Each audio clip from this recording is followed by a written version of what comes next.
Well, hello everyone, and welcome to another episode of the Everyday Investor podcast. It's often said that life imitates art, but what happens when it seems like life is imitating dystopian literature instead?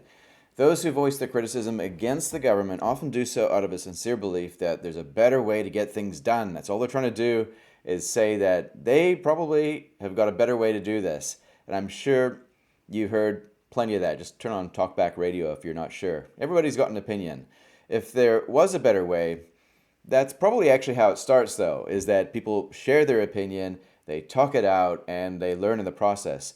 Yet the irony is that in expressing a critical thought crime like that against our government, well, there's a real cost that comes along with that. And when the majority of people apparently see nothing wrong, why would you even bother anyway, right? And I guess maybe that's why those who can genuinely fix things actually have no incentives to do so, and they just don't. And things potentially get worse that could be fixed. Although well-meaning, a government that has yet to master the art of fiscal restraint, for example, coupled with a central bank seemingly hell-bent on extracting wealth from the middle class and the poor, well, that poses a bit of a challenge to the future prosperity of our wonderful country. And I think it is a wonderful country, a place that I deeply wish for my children to appreciate and enjoy one day. Now, I'll be the first to admit that any attempt to offer solutions, for me anyway, and probably for you too, would be too grounded in idealism and naivety. We don't know what we don't know, and we don't know how really the whole thing works. But what I do know is that trusting a different political party to deliver something better than the old one couldn't, well, that sounds pretty naive too, right? I'm not picking sides here. I'm just saying they're all a bunch of Muppets. Our guest today, Andrew Crosby, is the CEO of Universal Homes, and he's lived the highs and lows of property development for over 20 years. And he believes a population target of 10 million in New Zealand would actually solve a lot of our problems. And I kind of get what he's talking about. This episode is cogent, if I can say that word. I don't really use that word cogent too often, but I think this would qualify for it. This episode is cogent. It is provocative. And probably because the guy that I'm talking to has nothing to gain by keeping quiet. So there's no harm in listening in today, even if you don't fully agree with the assessment that he brings, or my point of view, or anybody's point of view. This is a conversation that needs to be had, I think. The primary theme we're covering is the impact a government and its experimental policy changes has had on making the building of new homes uneconomical during a housing crisis. We pose some fundamental questions on top of this, though, like what is wealth? Where does it come from? How can we attain it? And most importantly, who truly holds the power to shape our future? Andrew challenges us to consider the problems at hand, but he doesn't leave us without some practical solutions too towards the end. So hold on tight. We're going to go where few fare to tread. Now, one super quick favor to ask you before you start listening, if you don't mind. So many have left great reviews in the past on Spotify, Apple, or wherever you're listening to me from right now. You're probably able to write a review, and I've been really slack over the years in asking for reviews. I don't want to put your thumbs to work for no reason after all, and I don't want to make it about the likes or the ratings, but it can help me reach more people. So if you have a few moments, just hit the pause button right now if you like. I'll wait. And if you don't mind doing me a quick favor, just leave me a quick review. I'd be really grateful. Thanks again, though, for the rest of you who have done that over the years. I really appreciate some of the kind words that you've said. It's a great place to head, actually, when feeling a bit tired from editing, just so I know that people actually get something out of this. All right, I appreciate it, though. So thanks for that, and let's get started on today's episode. Hope you enjoy. You're listening into the Everyday Investor Podcast. Passive investing, property investment, managed funds, and crypto. If you're an everyday person wanting to build new wealth for the new world that you're heading into, then this podcast is for you. I'm Darcy Ungaro, your host. I'm a qualified financial advisor, but I'm still learning how to invest better and teach others how to do the same.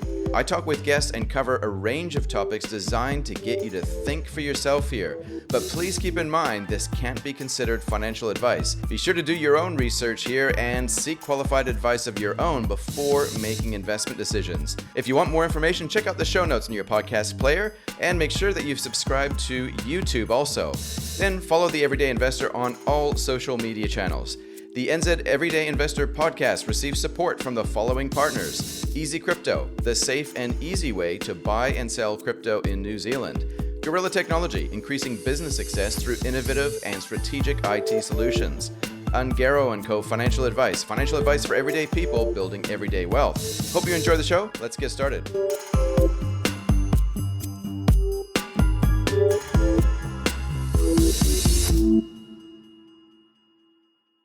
Welcome, Andrew Crosby. How are you? Yeah, thank you. Thank you for having me. Thanks for coming on the show. I've followed you on LinkedIn, I think, for about the last 6 months. Your name kind of came up on my radar, and I've been just watching a few of your posts. And I kind of feel like some of the things that you're saying align with not necessarily my pre-existing views, but align with my evolving views. Right. My views evolve as well. But, I use LinkedIn in a number of ways, but primarily it's to learn from others. Mm-hmm. And put a view across and see what sticks and see what other people come up with. And it's been immeasurable from a business point of view and discussing things. And I was just at a meeting recently, and someone who's quite high up in an organisation said, I enjoy your posts. Yeah. I can't comment. I can't comment on them, but I follow you and enjoy what you're doing. So I like to make some things a little bit controversial, put it out there, and call out a few things. And look, I don't know very much at all, really. So I try and focus on property development related and property investment related decisions. Yeah. And then I guess because of what the government's done in New Zealand in the last few years, there's a little bit of a political nature to that. Mm-hmm. That's right. But the key here is I'm actually not pro any political party. Mm-hmm. Probably everyone thinks I'm an ACT supporter. Yeah, but I think that's the default assumption if you disagree with the mainstream, right? But you must be a libertarian, surely. But if they have stupid policies and do stupid things, and the same with the National Party, which have done stupid things, then I'm just going to put my point of view as far as construction and property goes. Yeah. No, well done. So, and I guess we should probably do a bit of an introduction, shouldn't we, in terms of who you are? So, CEO of Universal Homes. Yep. How long have you been with Universal for? So I've been with Universal about 5.5 years. Yeah. I've been CEO 3.5 years. Okay. And outside of that, you also lecture at Unitech? Yeah. So I run I have done it for 11 years now. Yeah. The property development paper for fourth year students, Bachelor of Construction students at Unitech. Yeah. So it's just Property Development 101. It's a couple of example projects that we run over, one in basically a high rise in the CBD in an apartment building. Yeah.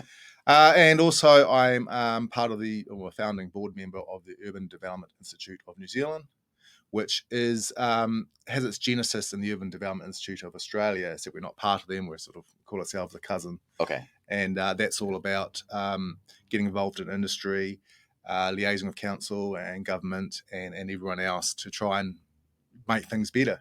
Yeah. Really, my whole reason for being part of that organisation is how do we speed up the 224C process? Yeah, which is how you get titles to finish a property development. So 224C, this is the critical ingredient needed before you get title issued on your property. Yeah, and it's the last thing that the council sign off before you can get a code of compliance or building consent. Right. So when you do land development, as we do, building the house, that's the easy part. It's all about the land development, getting those final titles, and that's what trips up a lot of developers. Yeah. And it's pretty hard in Auckland. Anyway, that's a site. That was a reason for joining. Yeah. But it's evolved to much more than that. Because it's kind of increasingly hard to do your job without dealing with the stuff that's on the periphery, right? Like if you're not actually learning more about some of, say, the rules that govern how you develop property and create something out of bare land, out of dirt. If you don't know what those rules are, it must be pretty hard. So like how much of what you do depends on your understanding of what the rules are and the latest changes and all that sort of stuff. To be fair, no one knows what the rules are at the moment. It is literally a mess. So, if we take Auckland example, but the rest of the country's in this boat. They went through a decade-long consultation period for the unitary plan. They sorted out a long-term infrastructure plan. They had all that going everywhere. They liaised with ratepayers and the people who pay the council wages. And then the government came in and threw in this new zoning rule, which said, don't care what you've already pre-zoned. These are the new blanket rules. Now you have to adjust your thinking and come back to us with a plan. And that's where that is at the moment is PC 78, which is Auckland Council's response to the National Policy Statement for medium density residential. This is the rule where you can build 3 houses on any section in Auckland pretty much. Although ironically, not in the historic areas of Ponsonby. And PC 78 comes back with a lot more than that, but it's actually going to make development harder. Okay. So I calculated for a development where we could typically get perhaps 20 terrace homes previously, with the new rules, probably down to 17, 18. Right. So it's about a 10, 15% reduction in terms of what you can produce as a result. Yeah, and just because of a few rules that have to be worked through. Not only that, it's very uncertain because government, Wayne Brown has now extended council's response for another year. So we've got sort of 2 years of uncertainty where you're using one plan and then you're supposed to be losing this other one. So it's all over the place. Yeah. We know there's development contribution rises happening. It's already happened in Jury. They've gone from 25,000 to, talk about affordable housing. When the development contribution that you pay council goes from $25,000 to $75,000 a house, that's a $50,000 increase. Add GST, profit margin, finance, blah, blah, blah. You have to actually sell a house for about $69,000 more. Okay. And these could be $700,000 houses. In my mind, I kind of think of the development contribution in a really cynical way as a bit of a bribe. But what is it really used for? What is it supposed to be used for? Well, it's supposed to pay for what council provides that new housing might demand of council. So extra library, extra road, extra public infrastructure, extra pipes, etc. It's not everything internal to a subdivision, for example, or a development, the developer pays for. But these are on top of that. These are costs that council charge, called development contributions. Yeah. So it's a tax. Yeah. But the reality is, new houses do create externalities, and someone's got to pay for it. Stormwater, sewage, and upgrades down the road, and those sorts of things. Yes. So someone has to pay for it. There's only 3 people who can pay, and that's ratepayers, taxpayers, or new home buyers. That's right. And so that's what developers don't pay. We just are a conduit who passes that on to the new home buyer. Of course, because that margin has to be there, else there's no profit. There's no reason to be in business. Yeah. Okay, so the 224C. So we talked about building the house, 224C, and then that issues the CCC. Yeah. So so the if you can just imagine a land subdivision with fences and paddocks and letterboxes, but no houses. Essentially, the 224C signs off each section. You've built that section with the required infrastructure and it meets all codes and requirements. And that's the land part. The CCC is when the final inspector comes through to your house and says, right, all those things are fixed. Tick. I'm going to issue a certificate of compliance for that building. Yeah. And when you're doing land development as we do, we run both of those processes pretty much concurrently. Okay. So in the West Hills development, it's a 1,500 home development that we're about 300 houses into in Westgate. Stage 1, we had houses sitting around for about 3 or 4 months completed, but without titles. So we couldn't move buyers in. Wow. Which is sort of one of the arguments I use against, I guess, anyone who promises, the silver bullet of things called modular housing. Mm-hmm. It's like, well, we can build the houses fast enough, and the actual house construction time is typically not on our critical path. Right. So what you're basically saying is that we're not the bottleneck in the process; something else is. Yeah. And if you want to make things more affordable, that's not actually the problem. It's the other stuff that comes on the other side. Absolutely. Right. Auckland transport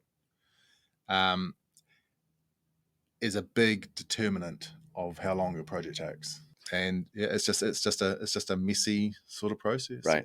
Okay. And so zooming out a little bit, one of the broader questions I have that I wanted to kind of float with you, and it's probably more on the philosophical side of the spectrum, is this question of what is wealth? And I have a few different answers for this. I'm still kind of refining it in my mind, but what would be your definition with where you sit right now? what would you say wealth is? Well, it's more than what I have currently. That's the first definition. You always want more. I'll define it as financial and personal and family freedom. Mm-hmm. Really, Mm-hmm. having Financial, family, and personal freedom. Mm.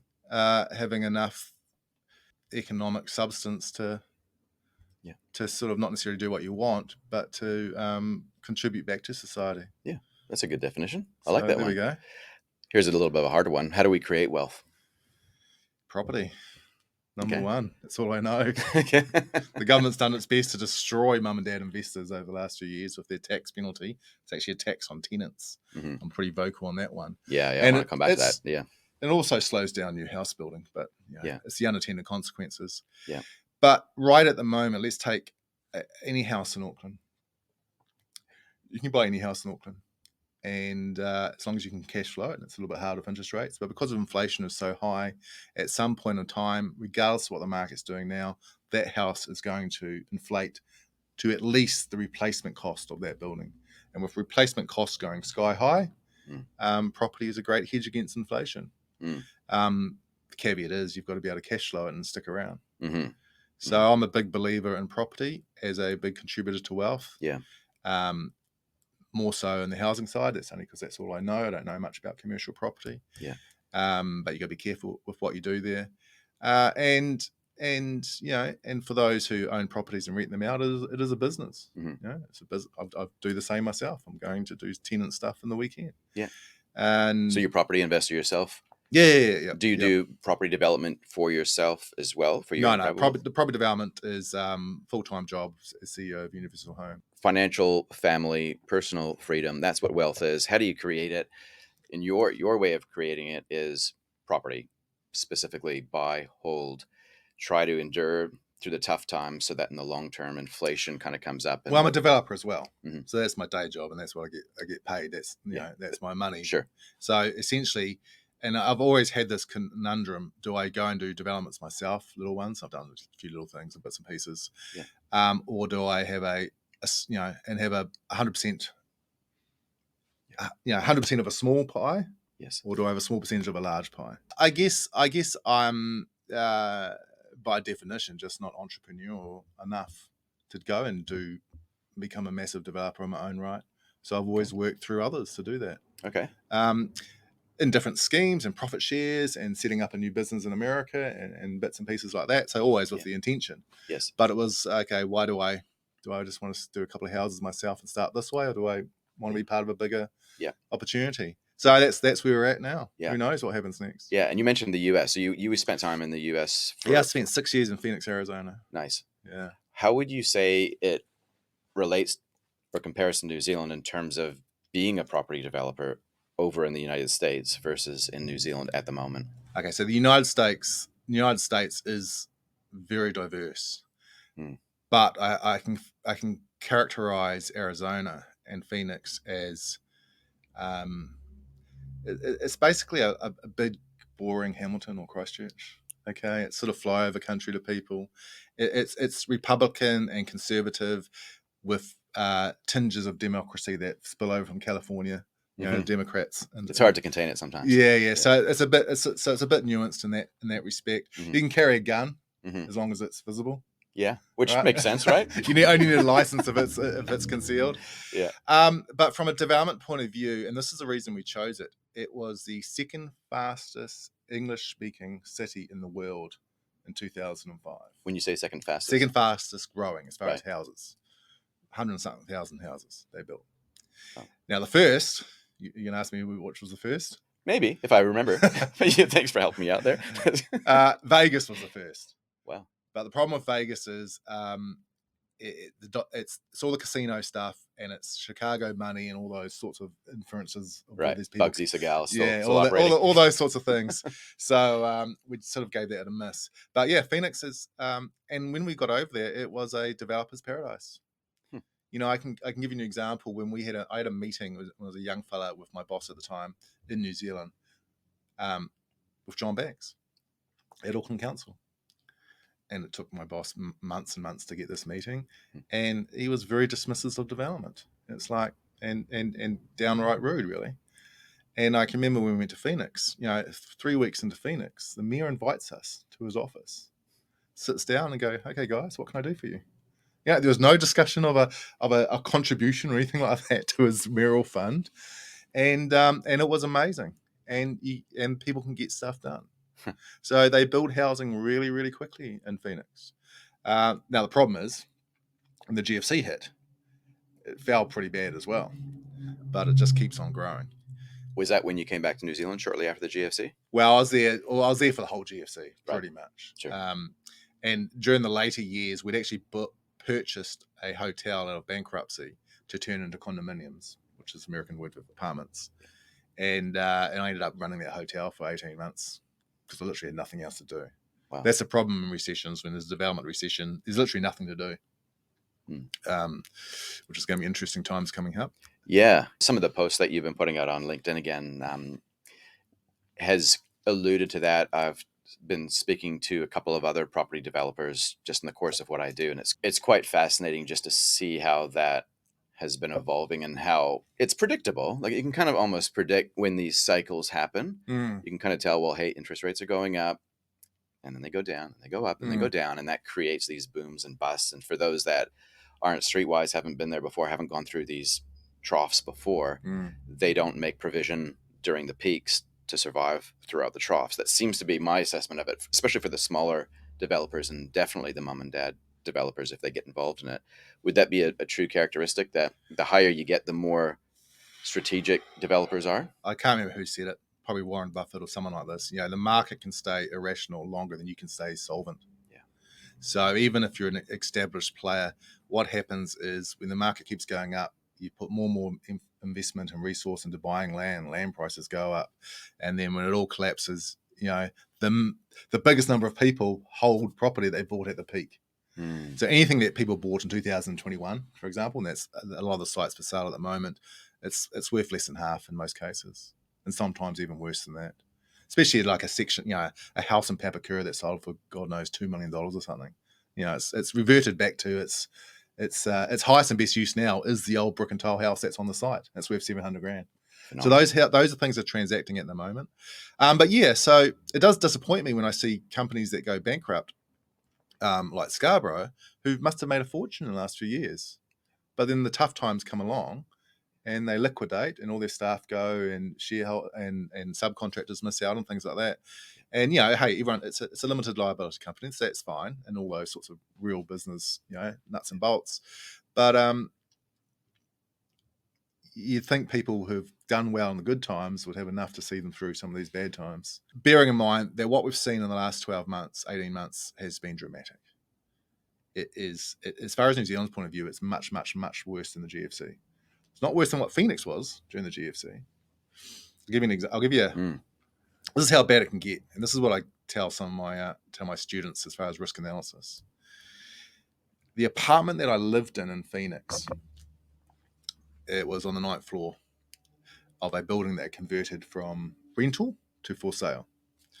The owner had someone line up for 24 hours to purchase this apartment in 2004 or 5. It was a boom. Right.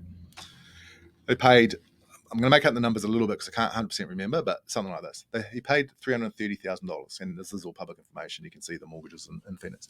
$330,000 for this apartment. You roll on 5 years later, so that's what he paid for my apartment. The apartment above me, so one floor higher, exactly same floor plan, design, everything. The same view for all intents and purposes, sold for $69,000. So between 2005 and 2010, the value of his property went from $330,000 to $69,000. And then I don't know what it's probably back up over $300,000 now, but they hovered quite low. So 15 years just to recover to what it was in 2004. Yeah. Phoenix was ground zero for houses, whereas Miami was ground zero for apartments in the GFC. Right. Okay. So I've seen it. It's pretty bad. I mean, watch The Big Short, right? Like it is. That's what it was. Now that has happened in New Zealand when you look at leasehold apartments, but that's that's a different reason. There's a legality there which people didn't realize at the time. But I just remember going to these auctions in Phoenix. The auctioneers would wear bow ties. There'd be 5,000 people in the room. It was like a ballroom, and they'd do about 100 maybe more than 100 every day, and things were going for pennies on the dollar. And because there's just no demand. Now over there, it's a little bit different to New Zealand and Australia. The banks don't actually hold the mortgages. They'd package them up, all the subprime stuff. They package all the mortgages up. Some school teacher in Germany, through their pension fund, owns these houses in America, and those pension funds just decided to dump, or forced to dump. We know that with bonds, investing in bonds, we know that the value of that bond is going to go down as interest rates go up. Property there's a lot of similarities between property and bonds. Kiwi property. Net loss, a massive revaluation down. All those listed property companies are going through that at the moment. So good times.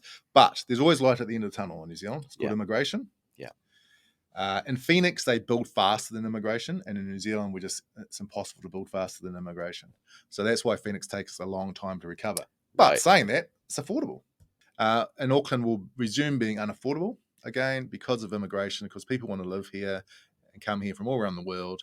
And it will just be another boom bust cycle. So that when you say immigration comes in, probably creates a spike in demand, but the increase in production of new homes is delayed. It's not, we're not as fast to respond here in New Zealand. So at the moment, if you drive around Auckland, most terrace house developments you look at, so those 3 or 4 units, 10 units, whatever, will be that developer's last. Why is that? That'll be their last. They would have lost their money. They'll be underwater. They might have sold 7 out of 10 to get bank funding, and they're having to sell the other 3 at a loss. They're hanging on just to. That's it. Yeah, that's it. Being a bit facetious, not everyone's in that same boat, except for the big guys. Obviously, the large companies.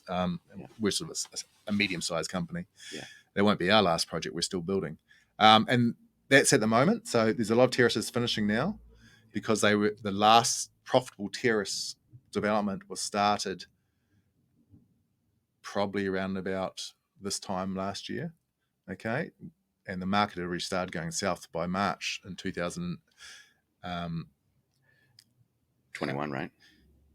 People still buying inflated properties right at the end of 21, and so the stuff that was started in 22 is finishing now. Apartments, some of them take 2 years to build, so there's a long tail in the apartment market. There's still a lot of apartments getting built.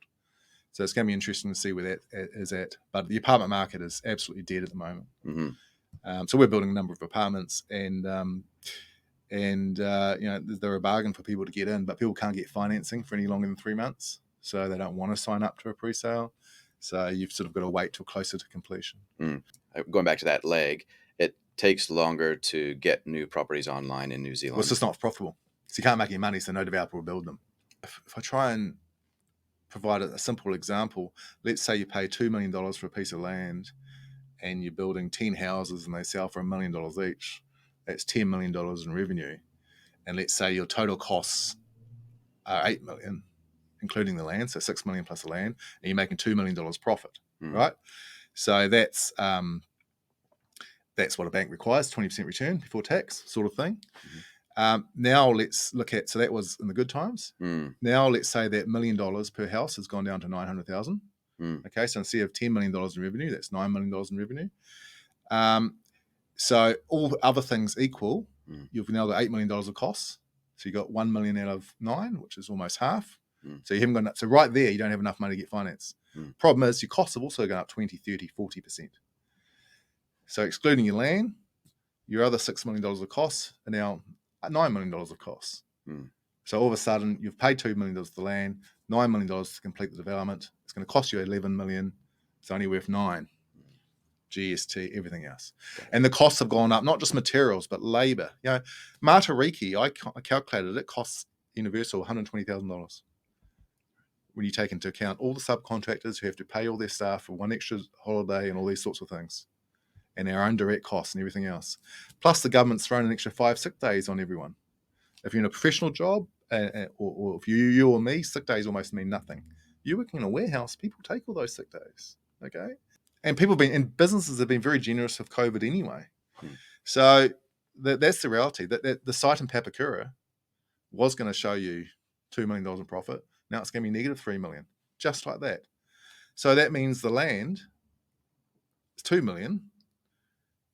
Land won't go to negative $1 million, although it could. It just reverts back to its next highest and best use, which is probably the brick and tile Right. It's home on the section. It's funny how these outcomes are the natural result of dynamics which are multidimensional, right? Like with regulation and immigration and COVID, and how the Reserve Bank responds, and employee laws, all that sort of stuff. It kind of creates this outcome where you've got a 2-bedroom brick and tile unit now is the most efficient thing to have. Is that what you're saying? What happens is as markets deteriorate, so as there's no margin or less margin, typically what happens is density reduces, because it's a lot more expensive per meter square of living of space to build an apartment as it is to build a 3-story terrace home. And a 3-story terrace home, typically per square meter, is more expensive to build than a 2-story terrace home, which is more expensive to build than a standalone home. A 2-story standalone is more expensive to build than a single story. Right. So what happens in times of this is not always the case. There are some caveats to that, mainly in the more wealthy areas. When you take a farm, a farm paddock and turn it into a subdivision, you're investing a lot of money in infrastructure and civil works. There's a lot of money there. Your raw paddock might cost you $100,000, but then you've got to put another $250,000 of pipes and road and bureaucracy into that. There's a sweet spot, is basically what you're saying. Yeah, there's a sweet spot, but that shifts. And this is what some governments, many people don't understand. Just because you zone something doesn't mean anyone's going to build to fight. Just because you zone out, well, here in Ponsonby, if you zone it to 6 stories, someone will build it eventually. But just because you zone Papakura to 6 stories doesn't mean anyone's going to build to 6 stories, because it's just not financially viable. The land simply does not. The land and the end sale prices do not justify that. And that's the part that I think most of the consumer of mainstream media will believe most of what they're told, even though probably about 80% of it is put there by PR firms. And so naturally they're believing a narrative which isn't necessarily true from a first principles business perspective, right? Like what you just said. Yeah. When things get harder, people don't do it. Yeah. Simple. Stops. so there's less houses. And this already happened in 2018 when they introduced the loan to value ratios. We all stopped building because there was less investors wanting to buy. And then that helped cause the blip during COVID of this massive demand for housing. There wasn't enough houses. So then everyone's ramped up, and now we've gone overboard again. And COVID was different. It was a black swan type thing, which it was just completely different. No one knew how it would pan out, right? Yeah.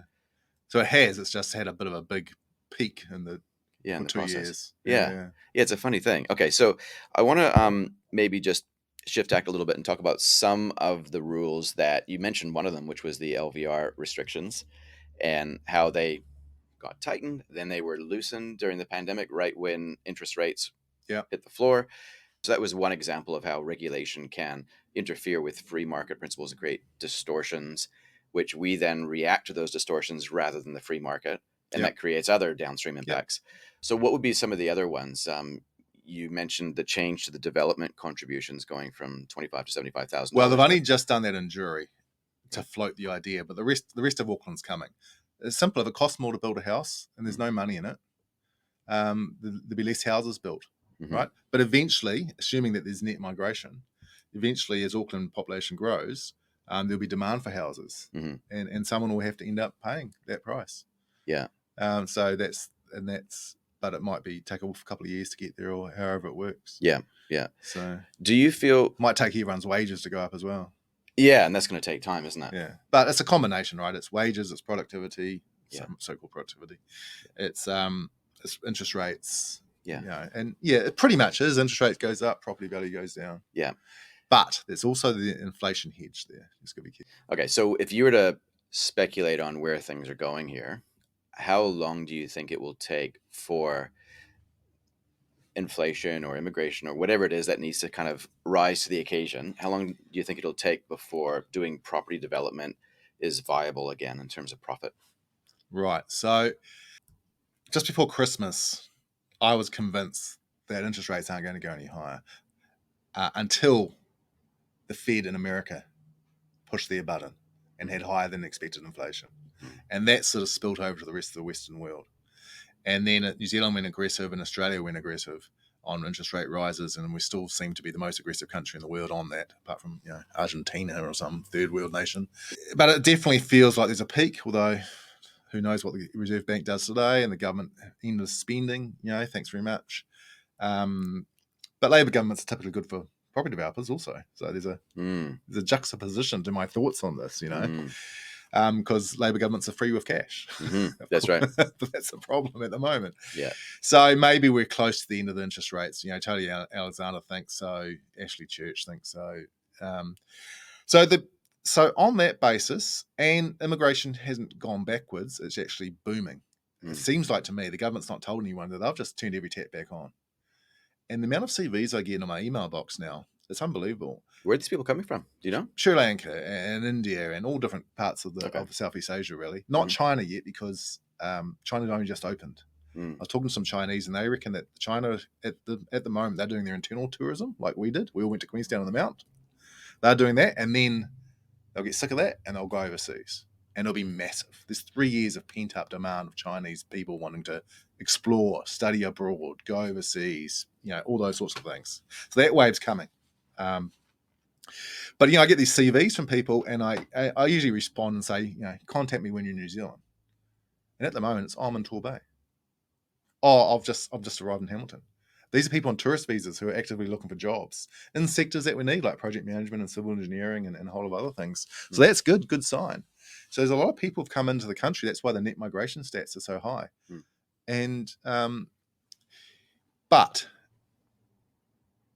between that person coming in here and owning a home, that could be 2 to 5 years. So they're going to be renting homes. And so total demand is based on occupant demand. It's not first home buyer demand. It's not investor demand. It's not none of these things that the government plays around with. It's irrelevant. It's how many people need to live in a house. Occupancy demand, yeah. Now, one of the interesting unintended consequences is so many people now in new homes, rather than even new builds, rather than tenant them out, are doing Airbnb. It's massive in Christchurch. It's massive in Hamilton. Is supposed to be massive in Auckland, but Auckland Council introduced a few taxes, one of which is not, I think you have to pay higher rates, but there's a bed tax, which I think they're probably just about to reintroduce. Yeah. The hotels will soon be interesting. Hotels don't want the bed tax, but then they also are competing against Airbnb. And we've got this distorted motel situation. Every motel's been filled up with social housing. And the worst of that. Yeah. Rightly or wrongly. Yeah. So it just doesn't, the immigration switch flips, but the houses getting built don't flip. Yeah. And of course rents will start to rise, and eventually it'll become economic again to start building them. And that's important to just underscore that, right? Immigration and interest rates are 2 very big factors in terms of where house prices go. And the rate of new supply is limited because of... Well, immigration, everything to do in New Zealand is to do a net migration, and that powers the demand. Actual people who want to go into houses. Less so in New Zealand. Certainly in America, they look at household formation. So during a recession, there's less people form houses. Kids don't leave the parents and go and buy a house. They stay at home. So there's not new houses created through household formation. It's for some reason it's not so big in New Zealand. It's all about net migrations for the demand, and everything else is just a cost. Interest rates are just a cost, and it's a cost where you might not be able to get access to finance. Oh my God, it's such a good. I just had this is a problem. You see, everyone's so entrenched in what we already own, but if you're a cash buyer for a property at the moment, it's like a lolly jar. It's so hard when times are good to hang on to cash because you're missing out on all this amazing return, because we forget that there's always oscillations in the market. And if we could only just remind ourselves during those good times to store up some reserves, because these valleys always happen. They always have. It's next to impossible not to follow the herd. It feels like that a lot of the time. It's human nature in every respect. Yeah. And we're all fair weather people. Now, the few who aren't, as Bob Jones says, when the market's booming, I go fishing, and then when it stops, he's back shopping. I think he's in Glasgow shopping for buildings or something at the moment.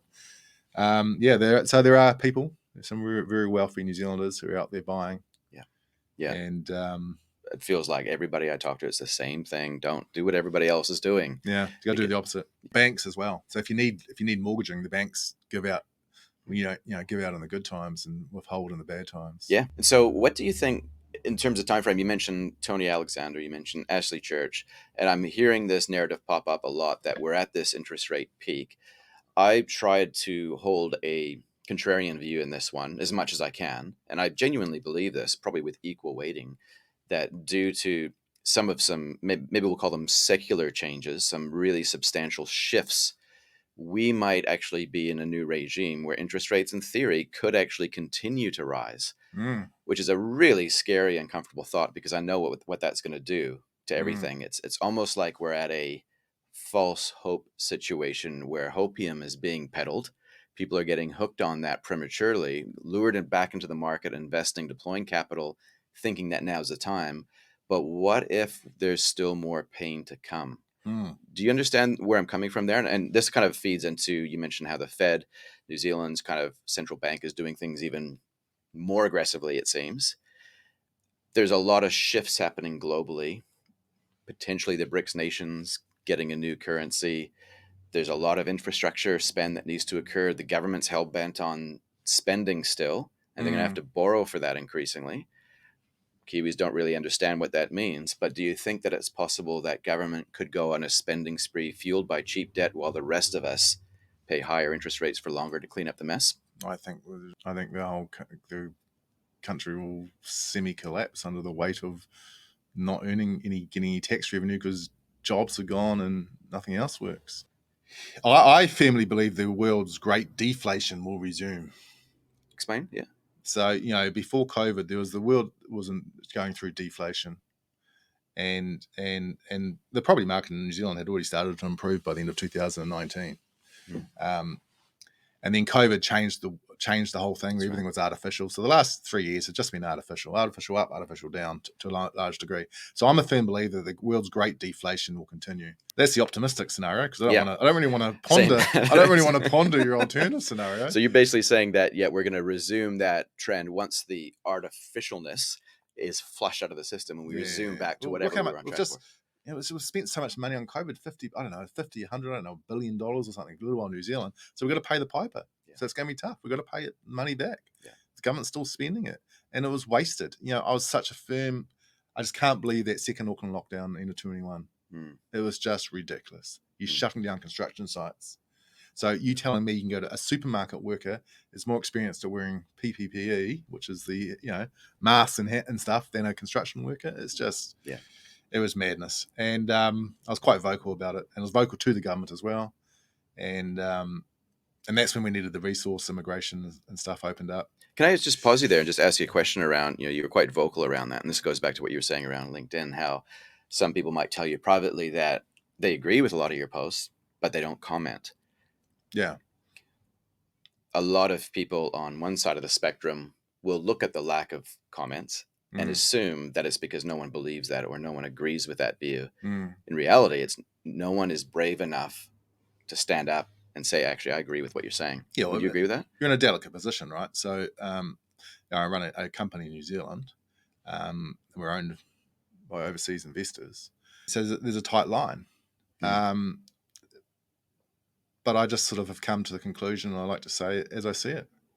And that's worked. And the feedback offline has been huge from all manners of people, all through the spectrum, in business and in politics. It's dramatic. Yeah. And I'm now a go-to person for a lot of these people. Oh, what do you think about this, Andrew? Or what do we do this? What do we do that? And I'm not here to peddle. I don't need to pump up universal share price, right? It's not in New Zealand, the share price. So I don't need to always say, I don't need to pump up for investors. And we're not seeking local investors. And we haven't got, 10,000 mum and dads have put 10 grand each in to sponsor property developments. I don't have to pretend that things are all rosy. I can sort of say it how I see it. And that's the same approach I take with my board. And they probably hate me a little bit for it because I just don't bow. And I put my job on the line probably once every 3 weeks. Well, should we talk about the origin of COVID and really test that theory? Yeah. Well, to be fair, So, but so now they've stopped. It's all over. They've just let it go run wild. Who knows what's happening in China? But from people I know, their families and friends, there's plenty of people getting sick over there at the moment. Yeah. I'm probably on a weaker strain. So Yeah. But I guess thinking about what you're doing though online and how you do stand up and you aren't afraid to say stuff, that's a form of leadership, I would assume. Would you say that that would be a natural function of someone who is trying to take people to somewhere better? Yeah, and there's also hidden messages for employees who are listening to this podcast. Yeah, I filter things through that because I'm a big advocate in learning and continuously improving and growing and looking and doing all those sorts of things. I'm not perfect at it, but Yeah. and and I like to take the mickey sometimes out of things like Yeah. this AI stuff at the moment. Yeah. I'm really taking, I'm playing both sides of this game. And it's interesting now. I'm seeing other developers' posts. You can tell when it's AI. It's AI, and as I said, as recently as yesterday, because the National Party have been caught doing AI pitches. God help us. It makes bullshit sound good. That was a New York Times article. AI makes at the moment all it does is make bullshit sound good. And I've written a book on it. 4 years ago, I wrote a book on it's called Destiny: Future of Real Estate Development, and I put all my ideas of what I thought might happen in the future into a book.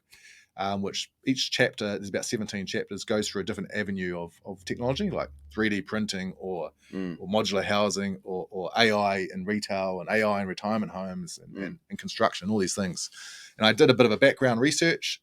So each chapter starts with a research of where those technologies come from and then some wacky ideas of where it could go. That's awesome. Yeah. It's not really a prediction. It's just wacky ideas of where it could go.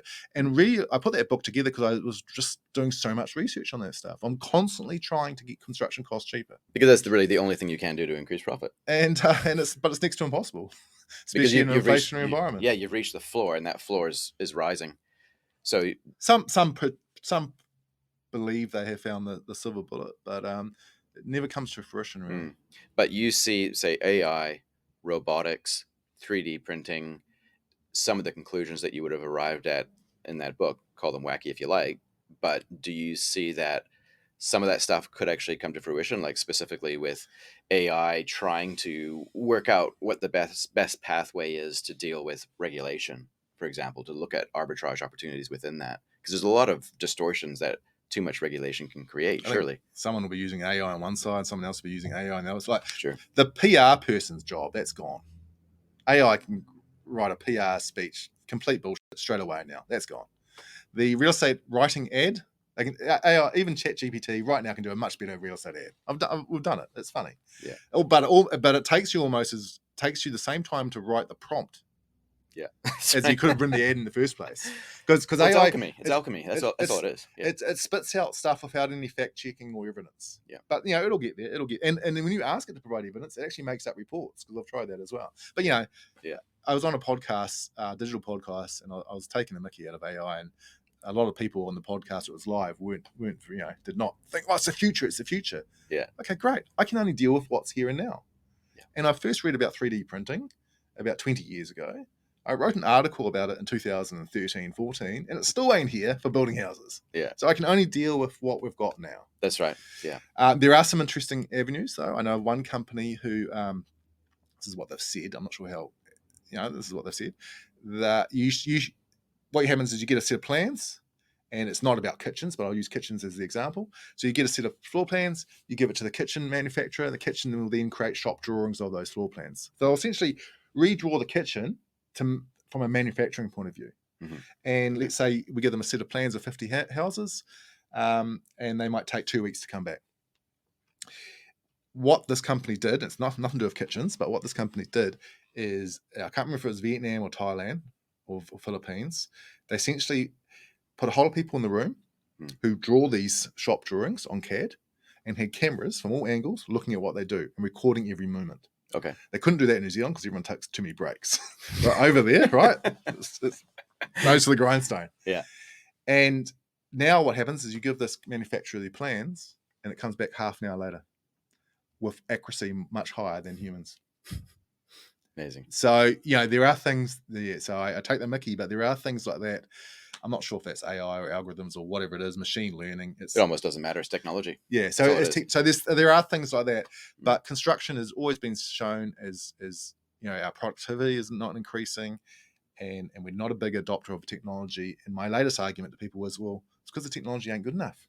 Plus, technology changes so rapidly. You can't do a 5-year construction project when technology is changing. You gotta stick your hand, But you still got to do line in the something. sand. You still gotta do something. So you can you can think about and predict all these magical things happening, but you can only deal with what's here and now. And here and now, it's one man in a ute builds houses on site, and he gets the pre-nail from carters or placemakers or ITM or wherever they go, and the roofer comes, the windows. The other reason is the government keeps introducing all this legislation. Yeah. H1 window installation, complete overkill in Auckland and Tauranga. Can't speak for the South Island, I know nothing about H1. Can you just So the government have said that as of May now, any new windows in a house have to be thermally broken. So it's double glazed, thermally broken. Okay, cut a long story short, a typical house, that might cost you $30,000 more for your windows than it was 2 months ago.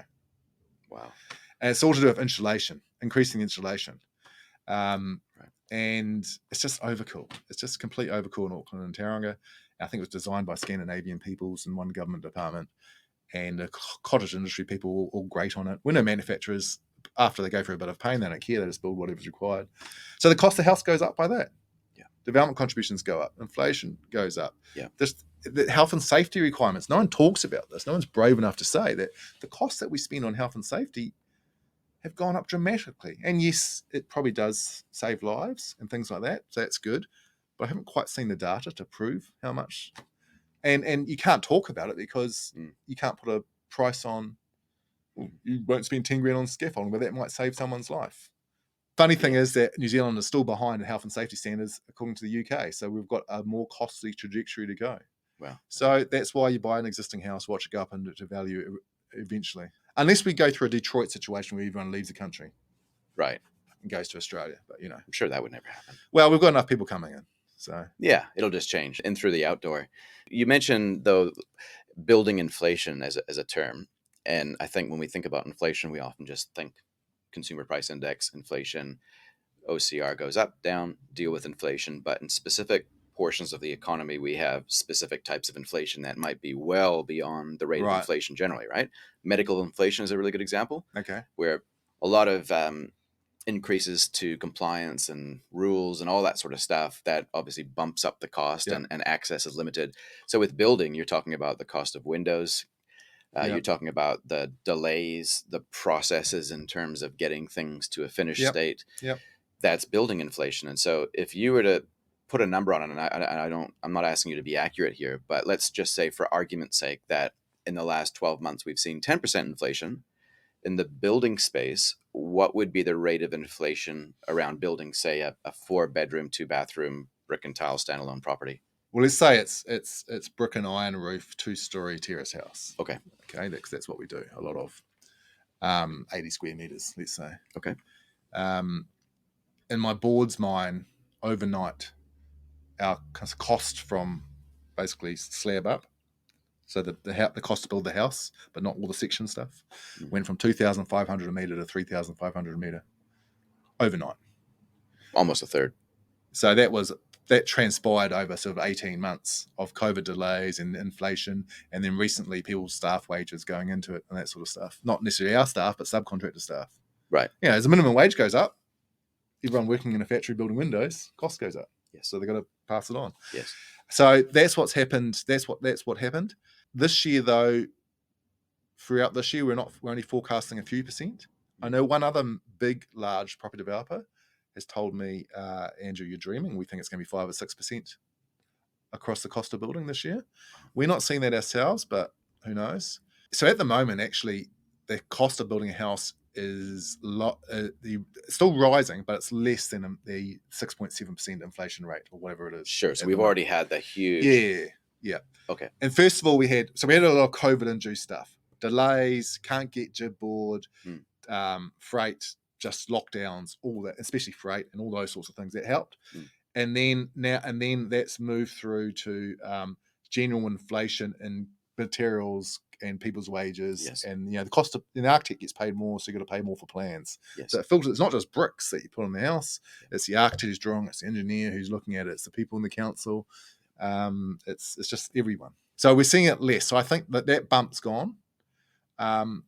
but it will struggle to stay less than inflation by definition. It will just keep going up. Yeah. Now, if price petrol goes up, that goes into every tradies ute. Yeah. Or Yeah. price of electricity goes up, it goes into all the electric utes that everyone's using. You know? That's right. Yeah. The only valve there is the land value. Yes. Which is now dropping like a stone. What would be the normal sweet spot in terms of finished product? Say if it was a $900,000 price at the end. Yeah. What portion normally would be the land? Would it be, say, a third and 2/3 on top? Like no. So in our case, the raw land was about $100,000. Okay. Then you got about 150 to 200 grand for the other land stuff, all the roads and everything else. More than double just to get it legit. Yeah. For that and council contributions, and then the house building is if it was a $900,000 house, let's say it's 100 square meters at 3,000, 300 grand to build the house. Yes. Something like that. Okay. So those are the rough numbers. Okay. All right. The 900 grand house, you got to take GST off. Right. So you pay 15% back to the government. So that's 15% of 900 grand, which is 120. So the developer receives 780. On that sort of house, you'd want to have between 15 and 20% margin. Okay. We've gone down as low as 5%. So you need, 50 to 150 grand margin on that house. So at the moment, what's happened is a lot of sites have got consents on them that are just worth nothing. It's the actual. So what happens is it's not the land is not just only potential for one type of development. Yeah. Right. A big apartment site in the CBD theoretically could put a house there if you wanted. Okay. So it does. So what happens is the most profitable use changes in times like this. Sure. So it's no longer an apartment building. It could be a terrace home project. Yeah, it's no longer 10 terraces in a row. It's two big houses. Certain property types in certain eras, like if you go through neighborhoods and you see a sausage block of brick and tile units in the early 70s. Yeah. Would that kind of be potentially as a result of some of those dynamics that you're referring to? So the sausage flats, and I own a couple. The sausage flats in the 70s, there would have been some combination of the council opening up zoning rules and that being the most profitable thing for that site. Yeah, cross lease titles. And cross lease titles coming into vogue as well. Yeah, and that being the most profitable thing for the site. So that was a boom. Yeah. So you drive around Auckland, you see similar things. Now it's a lot. It's 5 or 6 terraces on a single house section. Yeah. But there was a time where people were doing a lot of that in West Auckland and South Auckland. Yeah. But it's just not financially viable there now. Yeah. Okay. And then you've got the new government rules. We can build 3 houses on a section. Yeah. And my prediction for that is in the wealthy areas, before that happens, people's houses will get wider and taller. Wider and taller. Because you don't need resource consent. You can go much closer to your boundary. Yeah. So the house goes wider. Yeah. And you always, wider is cheaper than going taller. Yeah. Especially if you can capitalize on a view. And then after you go taller, if you're in Remuera or Wairaki, you go higher. Yeah. So anyone on a hillside who's got a fantastic view at the moment will be should be very much worried what their neighbours could do right in front or beside. Interesting. And the end result of this, if I look at Mount Maunganui, for example, if you just go to the Mount Maunganui beach, not where all the apartments are, but down the road a bit, Amanu, and you look back and you see all these big, flash mansions. There's a few old houses, but mainly mansions. The new rules basically allow each of those mansions to go, a metre wider on their boundary. Right. And so anyone who's got a house behind who's got a view on the old zoning is now gone. Wow. So there's going to be some interesting dynamics there. And there's not really much avenues for. I'm not pro or against it, yeah. But it's just going to be it doesn't really affect me, but it's going to be some interesting dynamics. And I think in Auckland you'll see a lot more people developing that type of product. Okay. Then if subdivision is more profitable, you'll do that. Yes. And it's not going to be 3 affordable homes on these sections of Remuera. It's going to be 3 massive, expensive homes. Changing tack a little bit then. Have we ever had a housing crisis? We've got so many crises. There's a crisis. We're all scared of the weather. Yeah. My kids just started Auckland Grammar, and the principal there he's just amazing. He said something like, we had the gala dinner on Saturday night, and he goes, frankly, it's amazing you all made it here tonight in the rain, We never used to think like that. It's a post-rain stress disorder. Everyone seems to be suffering from that. Between National and Labour, the actual waiting list changed because the criteria changed. Yeah. And something like there was A, B, C, D, and under National, only A and B's got houses. And then Labor came in and said A, B, C, and D's are eligible for houses. So then everyone on C and D was now eligible for a house. But the waiting list grew because a whole lot of other people wanted to be on the list because now they know they've got a better chance of having a house. So that's one reason for the waiting list to go up. Yeah. Other reason is there's probably a hidden unemployment. There's a hidden, the recession's hit in many quarters, and some of these people are on there. Yeah. So those people are the ones that you look toward, saying there's a crisis because they got nowhere to live, and the motels are full. So I guess there is sort of for some people there's definitely a genuine crisis. Yeah, there's a crisis, but everyone moans about Queenstown. But why would you want to be a landlord in Queenstown with all these rules? You can't charge your interest back, can't get tax deductibility on that. What's the point of renting it out almost, right? So, and you can't do short-term leases and all these sorts of things unless you do Airbnb. So that's why there's a rental crisis in Queenstown. There's plenty of houses, but the government screwed up. The government hates, through their policies, they hate mum and dad, middle-class New Zealanders owning property. Why is that, do you think? But they're happy to get the Reserve Bank and themselves to say, get on board first home buyers while interest rates are low, and buy all the houses. And we build houses. But what really annoys me about the government rules is we don't have a lot of investors, maybe 15 or 17%. Okay, all right. But that's 3,000 or 4,000 people. Yeah. Who have the numbers work like that, something like that. Yeah. Who've bought a home, who are a long-term accommodation service provider, and the government stacked this big tax on them. Long-term accommodation service provider. Yeah, so that term, which I use religiously, comes from Thomas Piketty, who wrote the book Capital. You read that book? Yes. And you're okay. Yes.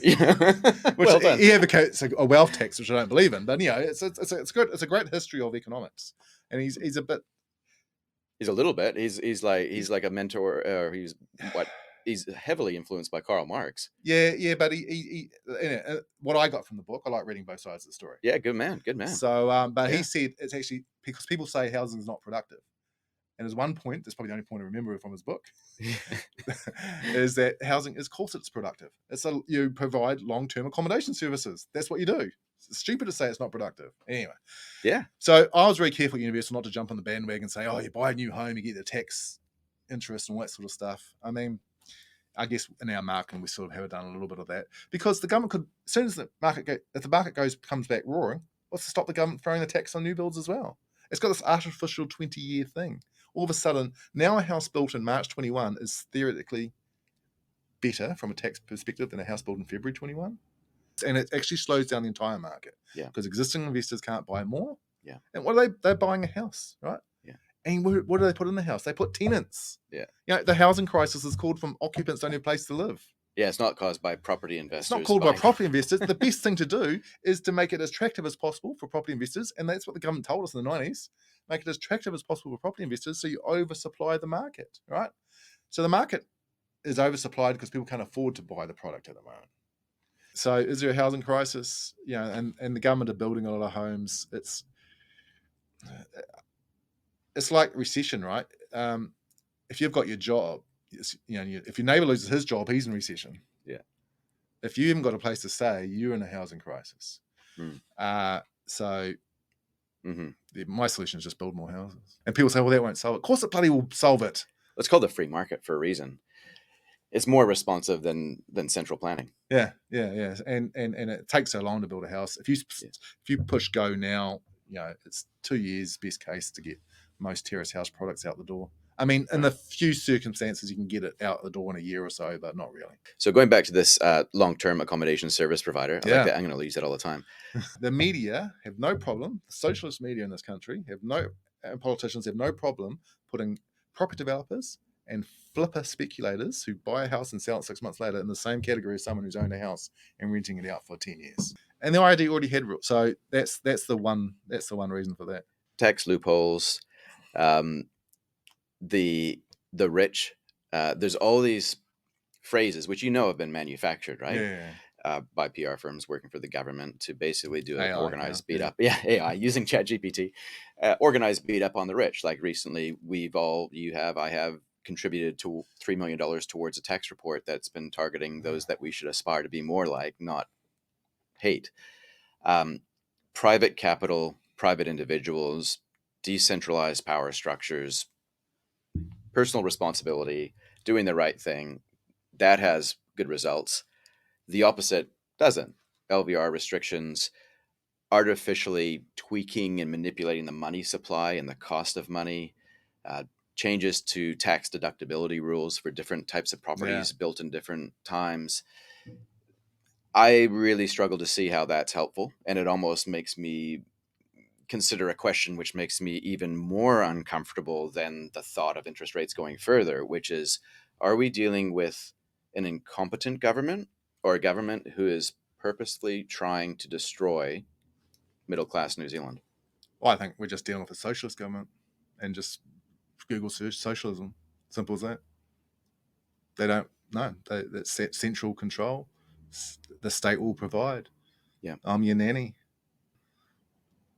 I'd build a house for you and rather you be poor than be productive and wealthy and create employment. It's just socialism. Now the government's backtracked recently to try and get votes, but it's the same. It's just a different veneer on the same insidious thing, and it's covered up through wokeism and PR spin and when did we get so racist that we banned Chinese buyers? It's xenophobia. That's essentially what happened, and it did nothing to the property market. It was a red herring. It's just somewhere to some fuel to put some political agenda in.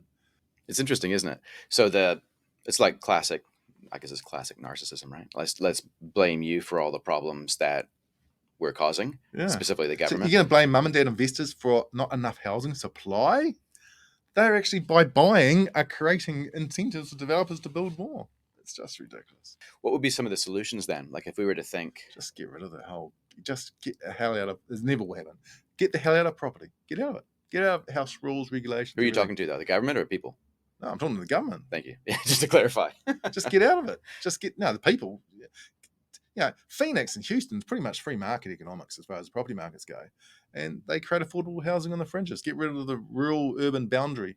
It's artificially constrained. All this planners' wet dreams of compact, small, build high. As I've already said, higher costs more money. Some people want to live in a backyard. They don't care about a commute. They'll work somewhere else or whatever, change their time. They're hell-bent on trying to improve everything for the lowest common denominator. It just creates uncertainty. It's very simple. All this adds costs. Yeah. That's another reason to buy an existing house. Yeah. Because policies will come and go. But that house is stuck to the land and it's staying. It's going to appreciate in value just from its replacement cost. Which is interesting to hear you say that. So you're CEO of a company that is making brand new homes. Yeah. But you're basically saying just buy a pre-existing home. Well, lots of people want a new home. So we don't have many investors, 15 to 17%, although one development we had a higher percentage. A lot have moved down, a lot of first home buyers. We're doing Kiwi Build and all that sort of stuff. So, people can buy, if they want to buy a brand new first home, that's fine. But was your first car brand new? Heck no. Right. So 1971 Mini. First car was not brand new. Why does your first house need to be brand new? Yeah. Best thing you can do now is, let's say you can only afford 600 grand. Let's say 600 grand gets you a 3-bedroom house in Papakura, which it probably can now. I don't know. Couldn't last year, right? Yeah. Go down to Papakura, buy the prettiest house there and spend every weekend for the next 3 years doing it up yourself. Okay? And create sweat equity.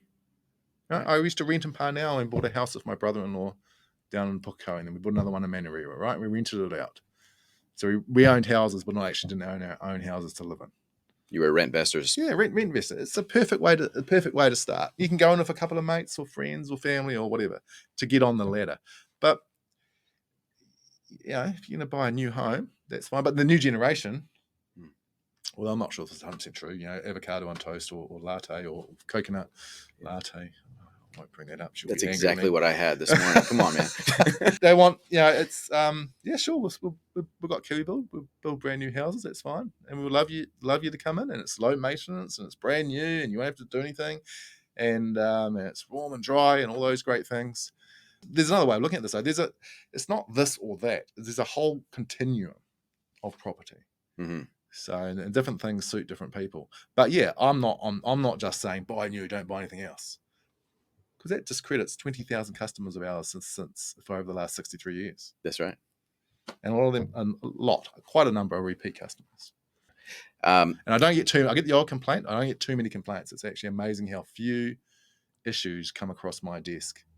Complaints around what? Sorry. Yeah, something's broken 5 years ago or something like that. Yeah. This is the odd thing that comes through, obviously. Yeah.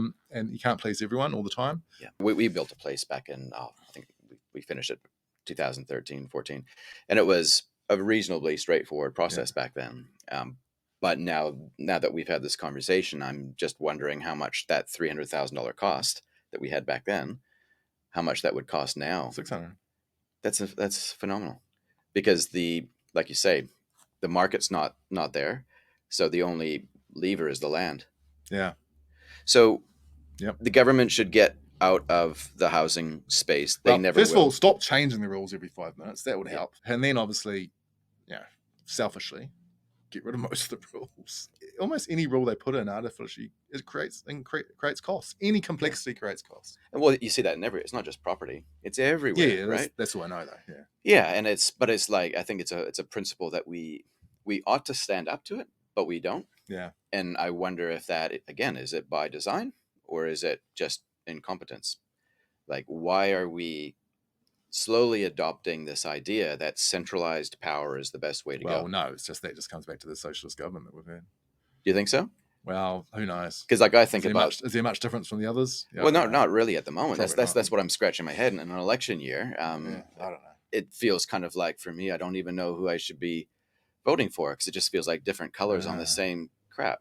Well, look, socialism's great if you can afford it, but when the money runs out, she collapses big time. Yeah. Well, on that topic of affordability, should we be getting into more debt as a country to spend more on infrastructure? We sort of have, and we are. And directly in housing as well through Kaingora, which we partner with on many projects. We're happy to build for them. 2040, we need 10 million people in this country. We need to populate the country to be able to afford the infrastructure, because we're the land of the long white cloud, and it's a land of State Highway 1, right? It's one massive long road. Could have been a freeway if we let the Yanks do what they wanted to in World War II. That's right. You know about that, yeah. We just need more people and increase the vibrancy and everything else, and it will help pay for the infrastructure, because these people will create taxes and run businesses and work and all those sorts of things. Immigration is the answer long term? Absolutely. Bang. New Zealand's always been a town of immigrants. Hey, so I'm pro on that. Of course, I'm a developer. Of course, I'm pro immigration. Yeah. I'm obviously opposed to the negative, which is less people. Yeah. And then we end up being Detroit. Yeah. I mean, Phoenix and Auckland. You got to be careful when you look up city populations, because sometimes it's a metropolitan population, sometimes it's a political boundary population. Okay. But in round terms, Auckland and Phoenix in 1950 something, let's say 56, I'm not sure, had about the same population, about 351,000 people. Okay. Auckland's got 1.5 million now. Phoenix has got 4.5, plus God knows how many illegal Mexicans. That's growth. And now Phoenix doesn't have any land constraints like Auckland does. They just auction off another bit of the desert that pays for the schools, and that goes to developers to build houses. That's how they pay for their schools in Phoenix. Yeah. But we just need people. 10 million. Get a target. Aim for that target. Australia's got a target. Canada's got a target. Well, Canada's got a target. I'm not sure if Australia's got a target, but they've got some sort of yearly target, right? Right. Aim for that number, then plan the infrastructure for it, and take infrastructure, make it independent like the Reserve Bank, and make it independent of politics, and you have that firm plan. And the only way the plan changes or deviates is by a slowdown or an increase in that population assumption. Right. But we're making population predictions rather than a population target. Right. So be purposeful. Yeah, we can, but we can't. Everyone wants to come to New Zealand. Yes, some people want to go to Queensland, Australia. The world wants to come to New Zealand. I know. Right? Yeah, totally. No one wants, everyone from South Africa, right? Yeah. Half of Britain, but they'll probably go back home. Yeah. The Southeast continent, Southeast Asia, it's part of, that's what we are. South America, Argentina. Yeah. They're going through things there. I think Bob Jones said again, I love his column, I'm not sure if you read it. He said, let the Argentinians in. It'll add to the collective good lookingness of our country. And the spiciness. So I'm a big advocate, population. Yeah. Target. Yeah. Bang. Link up infrastructure to that. Get it out of political will. Okay, well, that's a really solid solution. It never will be. Okay, well, why is that? Why will it never be? Because it can't just be because the government is just too much in charge, because ultimately this comes down to the people, surely. Okay, well, Don't we maybe live in a democracy where we can actually tell our government what to do? if we're all getting poorer and we're all more dependent on state welfare, then we're going to vote for the ones that pat our own back, aren't we? Do you think that education around, I don't know, history, for example, might change people's views and vote for better leaders who are actually leaders who show the other side and take us to that place? Or do you think that we're just too dumbed down now that there's even any hope? Every young person under 25 or under 30 who thinks that they should be allowed to buy a house under 25, in this country, it's never been easy for anyone to buy a house, right? But everyone who's entitled to think they should buy their first home before they're 30,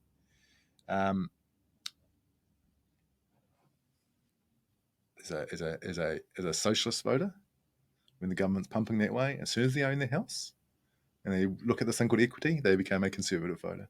Mm. It's happened. I've seen it at work. People have bought their first home, and all of a sudden, a year later, how can I leverage this to buy an investment property? Mm. Oh, investors are bad. It's so property ownership is actually the best way to lead to people caring about property. I don't know. My wife's a teacher, education system. My son's enjoying grammar, and I love how that principal's really got that place rocking. It's old school, and it's disciplined, and it pumps out geniuses. So I don't know, education. Well, I'm trying to teach property. I'm trying to teach property development at Unity Tech. That's minor. Yeah, We're not bright. But look, I guess it helps get the maths and the English up. Yeah. And we've got, it sounds like we've got, I haven't really dig into it too deep. It sounds like we've got horrible statistics, right, for school. And we're going backwards relative to other countries. Mm-hmm. There's no surprise to me why Asian students excel at school. And that's not being racist or anything else. That's exactly what happens. You look at Welcome Grammar 3A, okay, the top class, or anything like that, the top students in the country. And I use broader sense of Asia. They're hard work, right? Mm. They go and do their homework and they're hard work. They're not, they might be naturally bright. I don't know on that side of stuff, but they work hard. So it's that working hard, not going on a ram raid, doing homework. We're never going to change that, are we? But soft on crime and all those things. Oh my gosh. Mm-hmm. Imagine being a dairy owner in Hamilton. Terrifying. What should we be teaching our kids? Forget about school. Let's actually take it closer to the home. Do you think that there's issues with what we don't teach our kids? You mentioned hard work. What other things should we be doing better with our kids? It all comes back down to us, is basically what I'm trying to say. I love to see kids get a good score, but you praise hard work and effort. I mean, that's key. Praise hard work and effort. Merit. And try and show that, my dad was a farmer and then a kiwifruit orchardist and hard work, and then try and show to your kids that you're doing hard work yourself. Now, I'm not perfect in that regard, right? And I'd love to not be able to, my kids never see me drink, but I have a beer every now and again.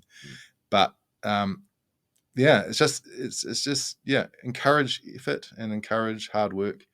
But that's easy for me. I'm a white privileged male who's grown up in that environment where. Are you lucky? Is that what you're about to say?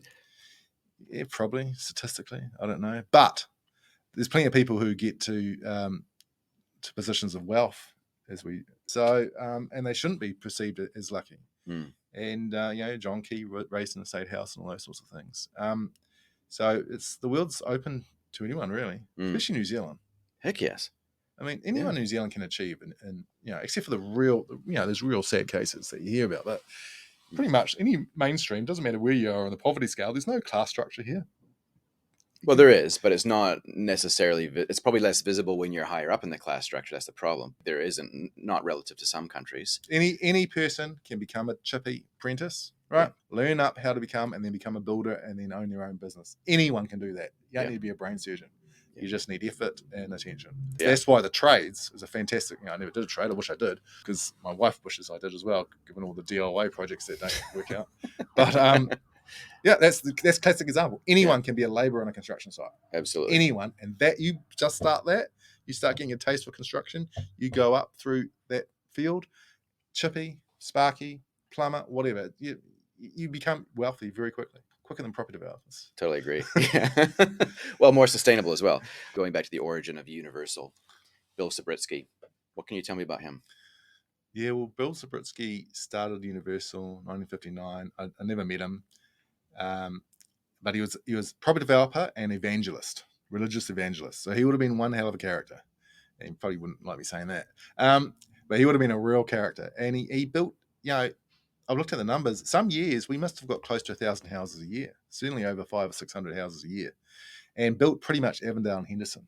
That was Universal built. That was with the Greenfields back in the day in the 60s and 70s.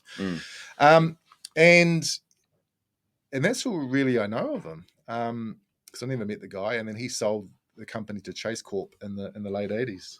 And then Chase Corp went bankrupt, and we got acquired by Singaporean interests, which is now Chinese interest. So he did well of it, though, didn't he? Yeah, I think so. Yeah. Interesting. I should probably learn more about him, actually, to be fair. Yeah, I know a bit about him. Thinking about a lot lately in terms of mining, like how you can actually create something out of nothing, how you can take something like bare land and you can unlock value by applying labor and effort and intellect to it. You unlock value and then you have more.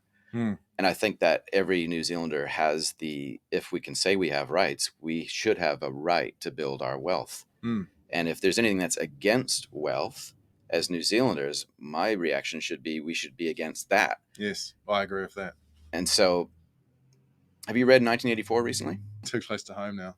It is. And I think as New Zealanders, we need to be a little bit more switched on with stuff like this because, again, if something is against something that's good, it's not good. But I kind of genuinely feel like we're sitting back and there's this thing that's coming for us, basically, and it's taking away wealth. And it scares the crap out of me. Yeah. I don't know what the solution is to that, but I love what you're doing in terms of standing up and saying stuff that you should say on LinkedIn, and I'm sure other places as well. I'd rather just build lots more houses. I know. To be fair, that's a number. So the goal is 1,000 houses a year, billion avenue revenue, net profit after tax 100 million. That's my vision. Okay. Don't know if Universal will ever get there, but that's the vision. So, and we have business plans, 5-year business plans, which get us to 500-600 houses a year. But we're not going to be building that this year, and we're going to have projects which we're going to probably have to pause, depending on sales, and then others we just keep going, keep on trucking. So because we want to be there when the market does come right. The tenant tax doesn't create unaffordable rents. We want to create some more supply. Just build houses, build the bloody houses. It has a danger of just getting worse and worse and worse, getting harder to build houses, more boom and bust and all those sorts of things. The caveat to that is, though, I look through history and I don't see as much change as others. We've been building houses for 2,000 years. Only 30 years ago, we learned how to make them leak. Right? And we did well at that. Fundamentally, we don't do a lot different to what the Romans did. And the Romans had pretty good houses. So it's just everything we wrap around the bureaucracy and everything else and the restrictions and the constraints. And I can just see actually getting worse and worse, regardless of the government. So the least worse is a good outcome. But without a population target, I believe we're floundering as well. I did argue with someone on LinkedIn a couple of years ago, what are you talking about population target? Because it sounds quite confronting. And then someone else who I know quite well, who runs a company as well, was saying, that's quite a good policy, a platform to have. And so I'm embracing it wholeheartedly. Yeah. Something positive. It's like an answer, right? You can't say, how do we reduce building materials and compare us to Australia when we just don't have the bums on the seats? Yeah. We've got to work with what we have. Spread the cost. And we're not that resilient. You look at, the road to Whangamata gets wiped out, and we've got to spend all our money fixing that one little road because we just don't have enough population to justify, enough tax base to justify all these things. And then people will argue, well, if you have more people coming in, then you have to spend more money on infrastructure. Well, that's kind of the point. We want to spend more money on infrastructure. Exactly. And we can only tax the middle class so much to do it. Yeah. And you can't create something out of nothing when you're a government organization, regardless of how well-meaning they are, I'm sure.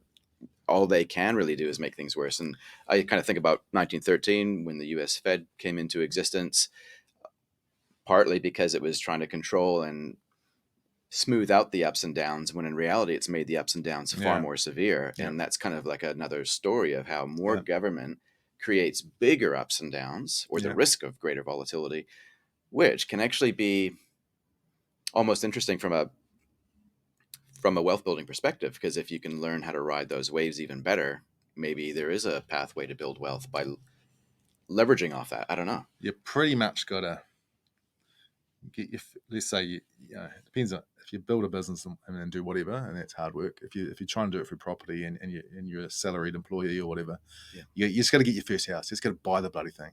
Yeah. Suck it up, work hard, pay off the interest, and then you got to be a bit lucky. You got to time it. It's impossible to time. You got to time it like buying it now. So then when interest rates do fall and there's a bit of a price rise because of immigration, you've got some equity in there, and then you can spend that on a long-term service accommodation. A long-term accommodation service, you can be a provider of that. Yes. Buy an investment property if that's your cup of tea, and then you got to be lucky with that. Yeah. You don't want to buy at the end of 2021 and be confronted with what we've got now, because it's going to take many years to dig yourself out of that hole. Yeah. So there is a bit of luck and timing, and then I guess you got to go fishing when everyone else is buying and when everyone else is not buying. When there's blood in the, so I wrote a book on quotes as well. Yeah, because I wrote this book on property development. I got so bored of all the technicality of the stuff. I'd write something fun, and the quote I've adapted is, when there's blood on the streets, buy in that street. Nice. Yeah, I like that. Rather than just buy in that street. Yes. But God, it's hard. It's hard to go against the herd, even if I wanted to. Yeah. Because, the banks close up money and all the rest of it. So that's why there's only a small amount to get super wealthy, and time in the market, not timing the market. Yeah. All these things will pass. That's right. That's what I tell myself. Yeah, well, that's true. And you're more likely to be the recipient of good luck the longer you're in. I'll give you one example. I come into Universal Homes, all blustery, right? We're going to change the world, do all this sort of stuff. This is before I was CEO. All right, let's analyze all the projects. And my board always does stupid things like this as well. But let's analyze all the projects. What's our most profitable project? Oh, this project in Hobsonville is our most profitable project. Right, what do we do right? Let's have a big workshop. I'm big on these workshops, trying to sort stuff out. Right, what do we do right? Well, the guy in charge says to me, well, actually, Andrew, we were so useless on the design. We stuffed everything up. It took us 18 months longer, but the market gone like that. So we're incompetent. That's property development. That's property development. And that's why you say a little bit of luck, right? So population to 10 million, hard work, bit of luck. Be careful to be counter-cyclical. When there's blood on the street, buy in that street. Don't buy into this. I did a Udin's webinar yesterday, and it was titled "Work Smarter, Not Harder." Bullshit. Work. So I made a comment at the start. I believe in working smarter and harder.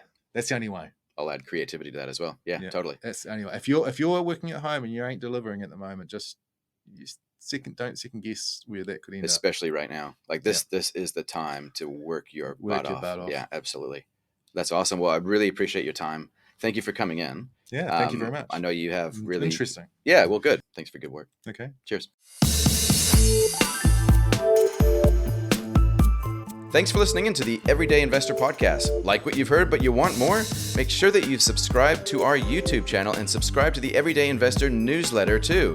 The links for everything are found in the show notes that you can access easily by swiping or tapping over the cover art in your podcast player. If you received value in some way, I'd love it if you could take the time to write a review wherever you listen to podcasts. Share it with a friend, or think of our show partners where appropriate. Easy Crypto, the safe and easy way to buy and sell crypto in New Zealand. Gorilla Technology, increasing business success through innovative and strategic IT solutions. And Garo & Co. Financial advice for everyday people building everyday wealth. Remember, some investments or strategies discussed on these episodes may result in financial loss. Be sure to do your own research and ideally seek qualified advice of your own before making investment decisions. Hope you enjoyed today's episode, and we'll catch you next time around.